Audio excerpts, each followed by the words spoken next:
Hello friends. आज मैं आप लोगों को नेबुलाइजेशन से रिलेटेड बातें बताने जा रहा हूँ। इस टॉपिक में मैं तीन चीज़ कवर करूँगा। पहला है कि नेबुलाइजेशन यूज़ किस चीज़ में करते हैं, दूसरा है नेबुलाइजेशन करने की सही तकनीक क्या है, और तीसरा कि नेबुलाइजर का ठीक से किस तरीके से रख रखाव करें। तो आइए चलते हैं। सबसे पहले समझते हैं कि नेबुलाइजेशन किस चीज़ के लिए यूज़ करते हैं। नेबुलाइजेशन का इस्तेमाल बेसिकली बहुत से एंटीबायोटिक को देने के लिए भी होता है, ब्रोंकोडाइलेटर को लंग्स तक पहुंचाने के लिए भी होता है, और नॉर्मल बच्चों में अस्थमा या फिर बड़ों में अस्थमा, सीओपीडी इस तरीके की बीमारी में दवाई देने की काम आती है। तो बहुत बहुत सी दवाइयाँ इसके थ्रू दी जाती है। तो बेसिक क्या काम करता है नेबुलाइजर, करता कैसे है। नेबुलाइजर एक मशीन होता है। तो इस मशीन, इसका नाम होता है कंप्रेशर। तो नेबुलाइजेशन करने के लिए ये सबसे स्ट्रांग यूनिट यही है, जो सबसे इम्पोर्टेंट यूनिट है वो ये है। इसका काम ये होता है कि ये कंप्रेशर इससे एयर फेंकता है, और इसके साथ एक यूनिट होता है पाइपिंग्स, जो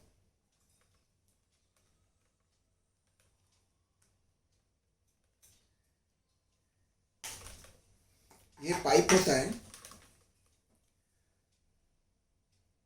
इस पाइप को दो एंड होते हैं, दोनों एंड बिल्कुल सिमिलर होता है, कोई डिफरेंस नहीं होता है, दोनों एंड में बिल्कुल सिमिलर होता है। तो आप किसी भी एंड को उठाकर आप इसके अटैचमेंट से जोड़ेंगे इसके साथ। ये नीचे एक खांच बना हुआ है, इसमें डाल दिया। दूसरा एंड इसका चला जाता है नेबुलाइजर के एंड से, नेबुलाइजर से जुड़ जाता है। ये हो गया कनेक्शन। अब क्या है, इसके अंदर डालने के लिए मेडिसिन आती है। तो मेडिसिन का इस्तेमाल कैसे करते हैं कि ये मेडिसिन है, इसको ऊपर से तोड़ते हैं, तोड़ने के बाद इसके अंदर जो है ना डाल देते हैं। और इसमें जब डालते हैं तो ये प्रोसेस आप हमेशा याद रखिए, जब भी आप किसी भी ब्रोंकोडाइलेटर को इस्तेमाल करते हैं कभी भी इस नेबुलाइजर में, तो आप 2 ml नॉर्मल सलाइन डालना बिल्कुल ना भूलें, बिल्कुल डालिए। क्योंकि अगर इस मेडिसिन को अगर आप देखेंगे तो इस मेडिसिन का वॉल्यूम 2 ml के 2.5 ml के आसपास होता है। अगर 2.5 ml डाल के सिर्फ अगर नेबुलाइज करेंगे तो इसका अमाउंट बहुत ही कम होगा, तो वो हार्डली 2-3 मिनट के अंदर ही खत्म हो जाएगा। तो हो सकता है वो लंग्स तक पूरी तरह से पहुंचे भी ना। तो इसलिए इसमें अगर हम 2 ml नॉर्मल सलाइन डाल देते हैं तो क्या होगा, इसका वॉल्यूम बढ़ जाएगा, और वॉल्यूम बढ़ने के कारण से हम इसको ज़्यादा देर तक इस्तेमाल कर पाएंगे। आमतौर पे नेबुलाइजर कभी भी 10 से 15 मिनट से ज़्यादा यूज़ नहीं करना चाहिए। 10 to 15 मिनट्स बहुत है। इसके बाद अगर आपको नेबुलाइजर यूज़ करना है तो आप जनरली इसको स्विच ऑफ कीजिए, प्रॉपर तरीके से स्विच ऑफ करके फिर से 10 मिनट रुक करके आप इस्तेमाल कीजिए। इसके बाद होता है, इसमें मेडिसिन डालने के बाद इसको बंद कर दिए। बंद करने के बाद आपके पास 2 ऑप्शन है, या तो ये माउथ पीस है जो कि मुंह के अंदर डाल लेते हैं, या फिर आपके पास नोज पीस मास्क है। मास्क को आप इस तरीके से लगा करके, और इसमें अटैचमेंट होता है, या तो आप ऐसे अटैच करें या फिर इसके साथ अटैच करें, आपको जैसा सुविधा लग रहा है अटैच कर दें। अटैच करने के बाद अब आप इसको इस्तेमाल करेंगे। तो इसके लिए जो है, सबसे पहले मैं एक चीज़ और बता दूं आपको कि मैं 2 तरीके का नेबुलाइजर आपको दिखा रहा हूं। एक नेबुलाइजर ये है, एक नेबुलाइजर ये है। ये मैंने अपनी बेटी के लिए ख़रीदा था, क्योंकि थोड़ा बच्चे होते हैं ना, तो थोड़ा कोई एनिमल शेप होने के कारण से जो है ना वो ज़्यादा एक्सेप्ट करते हैं, उस चीज़ को देखते भी रहते हैं, और कभी कभी जो है ना वो बच्चे खुश होते हैं, काफ़ी खुश होते हैं ये एनिमल शेप देखकर। तो मैं इस एनिमल शेप वाले में ही मैं आपको करके दिखाता हूँ। इसका अटैचमेंट मैंने इसके साथ कर दिया। अब इसका कनेक्शन यहाँ मैंने जोड़ दिया। अब आप इसको ऑन करेंगे। ऑन करने के बाद इससे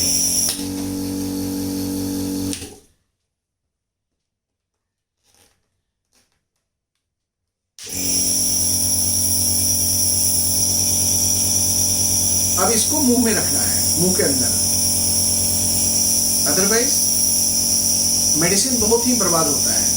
मुंह के अंदर एक बार डाल लेने के बाद क्या होगा कि ये मेडिसिन बर्बाद होना बंद हो जाएगा। तो अगर आप नेबुलाइज कर रहे हैं माउथ पीस से तो मुंह के अंदर डालिए। बहुत बार बच्चों में मुंह के अंदर डालना बहुत मुश्किल होता है, इवन ये मास्क लगाना भी बहुत मुश्किल होता है। वैसे कंडीशन में ही सिर्फ जो है नाक के पास रखे रहते हैं। इसके बाद अगर आप इसमें देखेंगे कि अगर मुझे यूज़ करना है माउथ पीस के जगह पर मास्क, तो मैंने ये अटैच कर दिया, मास्क ऐसे रखे और इसको ऑन कर दिए। इससे भी वही प्रोसेस जो है, इसमें मेडिसिन की बर्बादी कम होती है। इसको बहुत ही आराम से किया जा सकता है। खास करके जिनको ज़्यादा तकलीफ है उनके लिए मास्क सबसे बेस्ट ऑप्शन है। तो इस पूरे प्रोसेस में एक चीज़ हमेशा याद रखना कि जब भी मेडिसिन डालेंगे 2 ml नॉर्मल सलाइन, जो कि केमिस्ट शॉप पे इजीली मिल जाता है, ये 100 ml का बोतल होता है, और 10 ml का बोतल भी, 10 ml का रेस्प्यूल्स भी आता है। जैसे ये है ना, जैसे ये है, इसी तरीके से 10 ml का रेस्प्यूल्स आता है, तो आप उसको खरीद सकते हैं। और 2 ml इसके साथ मिक्स करना है। अगर आप सपोज लिवोलिन डालते हैं या ब्यूडिकॉट डालते हैं तो उसके साथ 2 ml नॉर्मल सलाइन जरूर से डालिए, ताकि इसका इफेक्ट जो है अंदर तक वो ज़्यादा अच्छे से हो सके और ज़्यादा देर तक आप नेबुलाइज कर पाएंगे। अगर आप 10 to 15 मिनट्स नेबुलाइज करते हैं तो निश्चित रूप से ये फ़ायदा करता है। और इसका प्रोसेस भी है कि आप अगर 10 to 15 मिनट्स करते हैं तो आपके लंग्स तक ये पहुंच जाएगा ठीक ठाक। ठीक है, तो ये एक पार्ट हुआ। नेक्स्ट पार्ट है इसका, अच्छा, इसको रखने के लिए इसमें एक अटैचमेंट्स होता है। आप इस तरीके से इसको जब आप यूज़ नहीं कर रहे हो तो इसके साथ जोड़ करके छोड़ दो, ताकि बाद में आप कभी अगर 15 मिनट बाद आप यूज़ करते हो तो उसको यूज़ कर सकते हैं।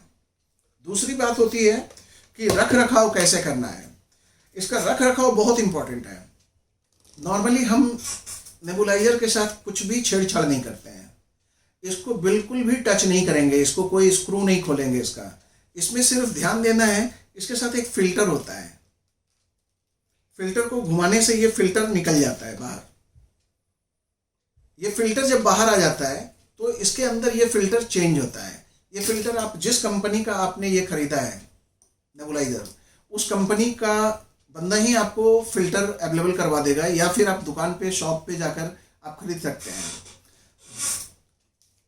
बाकी फिल्टर के अलावा इसमें कुछ भी आपको निकालना नहीं है, कुछ भी छेड़छाड़ नहीं करना है। ये बहुत ही सेंसिटिव इंस्ट्रूमेंट है। इसके बाद ट्यूबिंग्स आप जब भी ऑन ऑफ करेंगे, आप ध्यान रखिएगा कि आपका ऑन ऑफ, जब भी ट्यूबिंग्स निकाल रहे हैं या कुछ भी कर रहे हैं तो आप ध्यान रखिएगा कि स्विच ऑफ हो। कभी भी स्विच ऑन करके ये सब काम मत करिएगा।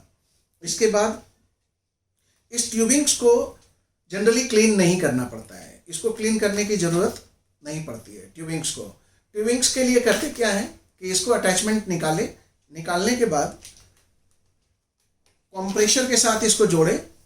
इसमें जो पानी पानी जैसा थोड़ा दिखेगा, इसको आप जस्ट कंप्रेसर को ऑन कर दें तो ये सूख जाएगा, और इससे ज़्यादा इसकी देख रेख की ज़रूरत नहीं है। और अगर धोना है तो आप नॉर्मल गर्म पानी से धो सकते हैं। धो करके निकाल लीजिए और तुरंत ही इसको सुखाने का यही प्रोसेस आपको इस्तेमाल करना पड़ेगा। इसके बाद इसको बंद करिए। इसके बाद क्या करेंगे, इसका साफ करना ज़रूरी है। जब भी आप इस्तेमाल करते हैं, आइडियली इसको जब भी इस्तेमाल करते हैं उसके बाद एक बार धोना चाहिए, लेकिन इतना टाइम नहीं होता है, हम लोग इतना बिजी होते हैं कि एक बार पेशेंट को भी देखो, नेबुलाइज करो, फिर धो। मैं समझ सकता हूँ ये किसी के साथ जो है ना पॉसिबल नहीं होगा 100%। तो आप जस्ट इस मास्क को निकालो, इसको ओपन करो, इसका जो मेडिसिन बचा हुआ होगा या थोड़ा बहुत जो बचा हुआ होगा आप इसको डिस्कार्ड कर दो। हमने ये डिस्कार्ड कर दिया। और उसके बाद इसको आपको निकाल लेना है और इसको नॉर्मल पानी से धोइए। और बाकी अंदर का जो अटैचमेंट है ये सबको आप गर्म पानी में डालकर सर्फ से बढ़िया से क्लीन कीजिए। और क्लीन करने के बाद फिर नॉर्मल पानी में बढ़िया से धोइए, गर्म पानी में धोइए। धो करके तब इसको सूखने के लिए छोड़ दीजिए। थोड़ी देर आप सूखेगा, उसके बाद ये यूज़ करने लायक हो जाएगा। नॉर्मली हम लोग आधा घंटा का सलाह देते हैं कि आप कम से कम आधा घंटा पानी के अंदर गर्म पानी में डाल के छोड़िए। गर्म पानी में ही सर्फ थोड़ा सा घोल दीजिए और उसके अंदर इसको डाल दीजिए। सर्फ जो है वो आप अभी सुने होंगे कि कोरोना के लिए भी डिटर्जेंट का इस्तेमाल बहुत ही सही होता है कि अगर कोई चीज़ क्लीन करना हो तो आप डिटर्जेंट यूज़ कर सकते हैं। तो इसके लिए भी वही है, हम डिटर्जेंट ही यूज़ करेंगे, या अगर ज़रूरत हो तो आप बीटाडीन लिक्विड यूज़ कर सकते हैं। इसको करने के बाद हमारा माउथ पीस को भी पानी के अंदर गर्म पानी में डिटर्जेंट के साथ डालेंगे और ये मास्क भी डालेंगे। लेकिन ध्यान रखिएगा, मास्क का ये जो अटैचमेंट होता है, ये अटैचमेंट हो सकता है कि भीगने के बाद ये खराब हो जाए। तो आपको सिर्फ मास्क का अगर पॉसिबल हो सके तो मास्क को इस तरीके से डालिए जिससे कि आपका पूरा का पूरा ये आइटम जो है ना वो भीगे नहीं। धोने का उद्देश्य ये होता है ना कि यहाँ पर बैक्टीरियल कोलोनाइजेशन हो जाता है, यहाँ पर बैक्टीरिया जो है ना बैठ जाता है। आप जो ये एरिया है ना, इस एरिया में हो सकता है बैक्टीरिया बैठ जाए, तो नेक्स्ट टाइम जब हम नेबुलाइज करेंगे तो ये बैक्टीरिया हमारे नाकों के थ्रू हमारे लंग्स के अंदर जा सकता है। तो इससे बचाव के लिए ही सिर्फ हम धोने की सलाह देते हैं। बाकी नेबुलाइजर को कभी भी हम टच नहीं करते हैं, किसी भी तरीके से नेबुलाइजर को हम धोने की कोशिश नहीं करते हैं या इसको कभी भी खोलने की कोशिश नहीं करते हैं। ठीक है, तो मोटा मोटी जो आपको अब लास्ट में एक बार समझना है वो ये है कि जब भी यूज़ करेंगे तो प्लग को पहले ऑफ रखेंगे, सारे अटैचमेंट को आप करिए। करने के बाद पहले सबसे पहला जो है इसके अंदर पानी भरिए, वो जो मेडिसिन डालना है मेडिसिन डालिए, नॉर्मल सलाइन डालना है नॉर्मल सलाइन डालिए। उसके बाद अटैचमेंट वगैरह करने के बाद आप इसको इसके साथ अटैच करके छोड़ दीजिए थोड़ी देर के लिए। फिर बाकी जिसको यूज़ करना है उसको सीधा बिठाइए, सीधा बिठाने के बाद उसको यूज़ करने के लिए दीजिए। और अगर वो मुंह में लेने के लिए रेडी है देन इट्स ओके, अगर वो नहीं है तो आप मास्क लगाइए। अगर मास्क नहीं लगा पाते हैं तो आप माउथ पीस लगाइए। अगर माउथ पीस में भी दिक्कत हो रही है तो नाक के पास लगाइए, ये भी काम करेगा।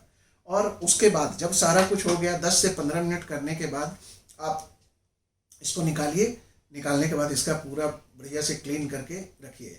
अगर आप हर बार क्लीन नहीं कर पाते हैं तो कम से कम अगर आप यूज़ कर रहे हैं तो दिन में एक बार ज़रूर से क्लीन कीजिए। ये इसका मेन चीज़ है। इसके साथ जो भी मेडिसिन अंदर डालते हैं, जो भी मेडिसिन का हम इस्तेमाल करते हैं, उसमें खास करके ब्रोंकोडाइलेटर है और आपका स्टेरॉइड यूज़ करते हैं, कुछ एंटीबायोटिक्स भी यूज़ करते हैं, बहुत बार बच्चों में नॉर्मल सलाइन भी यूज़ करते हैं, बहुत बार म्यूकोलाइटिक्स भी देते हैं, जो हमारे बलगम जो फंसा हुआ रहता है उस बलगम को निकालने के लिए म्यूकोलाइटिक्स का इस्तेमाल करते हैं। तो यही है पूरा नेबुलाइजेशन। तो जो भी इस वीडियो को देख रहे हैं हमारे चैनल को लाइक एंड सब्सक्राइब कीजिए और हर बार नए वीडियो के साथ हम आपके साथ मिलेंगे और आप बस जुड़े रहिए। धन्यवाद।